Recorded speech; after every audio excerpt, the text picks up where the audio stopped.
अब मेरे पास जो कई माताएं बहनें आती हैं, उनके संग में मृतक आत्मा में महिला भी आती है। कुंवारे रहोगे तो पितर बनोगे, देवता बनोगे, अच्छे कर्म करोगे तो देवता बनोगे। कि पिंडदान श्राद्ध तर्पण करने चाहिए, हो सकता है वो प्रेत योनि में चला जाए। तू ये पूछ कि गुरुजी मेरे घर में भूत कितने, प्रेत कितने चाहिए। चाची और ताई का भी माँ के समान रिस्पेक्ट करनी चाहिए। 99% घरों में पितृदोष है। हरियाणा में एक कहावत है, बोला जो कुंवारा जो मर गया, जिसका विवाह नहीं हुआ, वो पितर है। तो जो कुंवारी जो लड़कियां मर गई वो कहाँ हैं? आप बताओ मुझे। कुंवारा लड़का मर गया तो पितर, और कुंवारी जो छोरी मर गई, लड़की मर गई, वो कहाँ? तो ये माताओं बहनों, तुम्हें आदमियों ने बेवकूफ बनाया है। ये पुरुष प्रधान समाज है, इनका डंडे मारो, अपना हिस्सा लो। पुच्छावाड़ा का जहां एक बड़ा पितर एक छोटा, एक बड़ी पितरानी एक छोटी पितरानी क्यों नहीं भाई? आप पता नहीं मेरी बात समझ रहे हो कि नहीं? एक बड़ा पितर है, लाठी ले रहे, एक छोटा पितर है, एक बड़ी पितरानी छोटी पितरानी क्यों नहीं?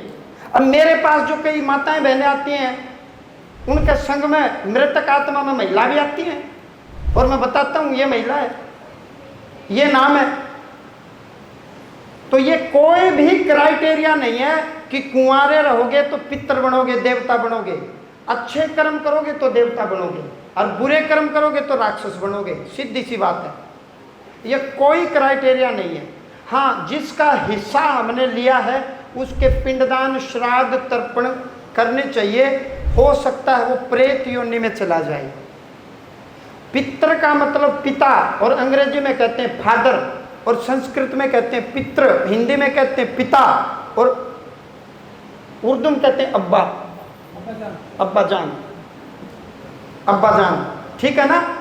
तो लोग आकर के पूछते हैं, गुरुजी हमारा कै पितर, तेरी माँ बताओगी कै पितर, तेरा कै बाप हूँ कै पिता हूँ, मैं कैसे बता सकता हूँ?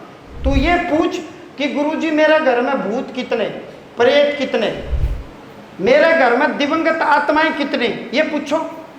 तेरा पितर तेरा पिता, तेरे पिता का पितर उसका पिता, उसका पितर उसका पिता। लेकिन चाचा और ताऊ भी पिता के समान आदर मान करना चाहिए। चाची और ताई का भी माँ के समान रिस्पेक्ट करनी चाहिए। 99.99% घरों में पितृदोष है, पितर कमजोर हैं, भाग नहीं देते आप, उनका जो हिस्सा बनता वो नहीं देते। कईयों ने तो मानने छोड़ दिए ये बोल करके कि हमारे घर के पितर पितर नहीं, राक्षस हो गए। हम तो अमावस्या मानते हैं तो बोले जी लड़ाई होती है, अतः हमने माननी छोड़ दी। यानी ये बात ये हुई कि जी मैं मेरे घर में माता पिता को भोजन देता हूँ ना, तो भोजन करके है ना वो हमें ही लड़ने को आते हैं, तो जी हमने भोजन देना ही छोड़ दिया। ये कोई बात हुई? भक्तजनों, माता पिता से बढ़ के इस संसार में कोई नहीं। माँ बाप थे तो आप आए, माँ थी तो आप में संस्कार आए, माँ प्रथम गुरु है। जितने जी माता पिता की सेवा करो, मृत्यु के पश्चात श्राद्ध करो तो परमात्मा कृपा करेंगे। अपने माँ बाप ने छोड़ देते हो, माँ बाप की रिस्पेक्ट नहीं करते, सेवा नहीं करते, कहना नहीं मानते, और मृत्यु के पश्चात श्राद्ध नहीं करते। न जितने जी श्राद्ध करते हो, न मृत्यु के पश्चात श्राद्ध करते हो, और न जितने जी श्राद्ध, श्राद्ध बोले तो सेवा, जितने जी भी सेवा करनी चाहिए, श्राद्ध बोले तो श्रद्धा, श्रद्धा पूर्वक माँ बाप की सेवा करो और मृत्यु के पश्चात श्राद्ध करो तो परमपिता परमात्मा कृपा करेंगे।